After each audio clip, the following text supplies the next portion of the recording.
नमन है उन वीरों को जिन्होंने अपना लहू बहाया है। नमन है उन वीरों को जिन्होंने अपना लहू बहाया है। अपना सब कुछ लुटाकर उन्होंने हमें गणतंत्र दिलाया है।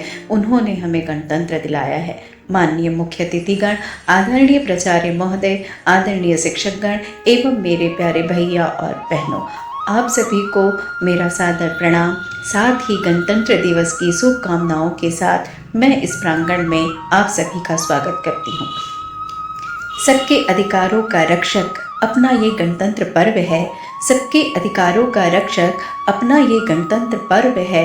लोकतंत्र ही मंत्र हमारा, लोकतंत्र ही मंत्र हमारा।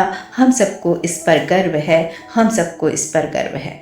जैसा कि हम सभी जानते हैं कि हर साल 26 जनवरी को हमारे भारत देश में गणतंत्र दिवस मनाया जाता है, क्योंकि इस दिन सन 1950 को हमारे देश का संविधान पूर्ण रूप से लागू हुआ था।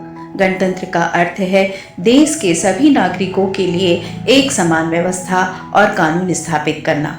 डॉक्टर भीमराव अंबेडकर को भारत के संविधान का जनक कहा जाता है। हमारा संविधान विश्व का सबसे लंबा और लिखित संविधान है। भारत जो एक लोकतांत्रिक देश है, इसका इतिहास कई महान नेताओं और क्रांतिकारियों की गाथाओं से भरा हुआ है। ना कहीं दंगा होगा, ना कहीं फसाद होगा, हिंदू मुस्लिम साथ साथ होगा, हिंदू मुस्लिम साथ साथ होगा। सभी के बाग में मोहब्बत के फूल खिलते हों। हाँ, मेरे सपनों का ऐसा भारत होगा, हाँ मेरे सपनों का ऐसा भारत होगा।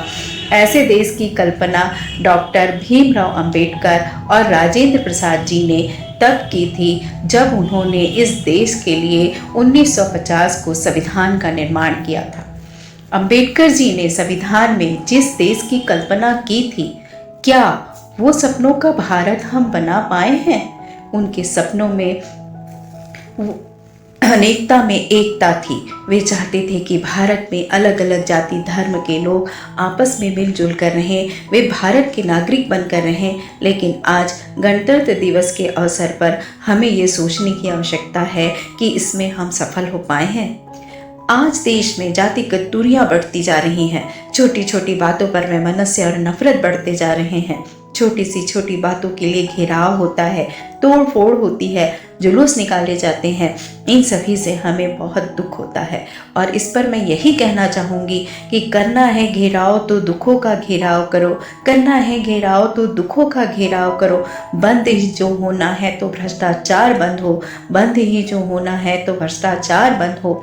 तोड़ फोड़ करनी है तो तोड़ो वर्ग भेद, जिससे आदमी में आदमी का अत्याचार बंद हो, आदमी में आदमी का अत्याचार बंद हो। आज हम देश का 73वां गणतंत्र दिवस मना रहे हैं। इस दिन हम सभी झंडा फहराते हैं, शहीदों को नमन करते हैं, वीरों को याद करते हैं, संविधान का इतिहास दोहराते हैं। निश्चित रूप से हमें यह करना भी चाहिए, लेकिन इसके साथ ही हमें मनन और चिंतन भी करना चाहिए कि हम कैसे अपने संविधान को और अधिक सुदृढ़ बना सकते हैं। भविष्य में उस सपने को पूर्ण करने के लिए हम क्या ठोस कदम उठा सकते हैं। हमारे देश को जो आज़ादी मिली, जो संविधान मिला, उसके पीछे कई शहीदों ने अपने प्राणों की आहुति दी है। उनकी इन शहादत को अगर हम भूल गए तो उनकी आहुति बेकार चली जाएगी। यदि इनके सपनों को भूल जाएं तो हमें इस दिन को मनाने का कोई औचित्य नहीं रह जाएगा, क्योंकि प्रेरणा हम शहीदों से अगर नहीं लेंगे तो आज़ादी ढलती हुई सांझ हो जाएगी, तो आज़ादी ढलती हुई सांझ हो जाएगी। यदि वीरों की पूजा हम नहीं करेंगे तो सच मानवता बांझ हो जाएगी, तो सच मानवता बांझ हो जाएगी।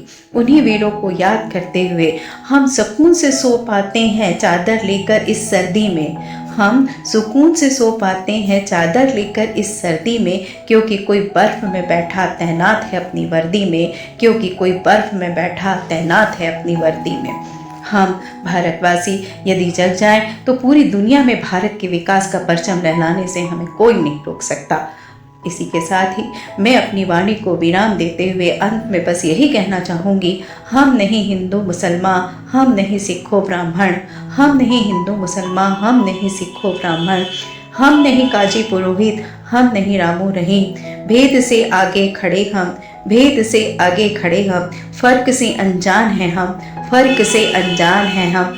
प्यार है मजहब हमारा, प्यार है मजहब हमारा, और बस इंसान हैं हम, और बस भारतीय हैं हम। आपने अपने कीमती समय निकालकर मेरे विचारों को सुना, इसके लिए आप सभी का मैं तहे दिल से धन्यवाद करती हूँ।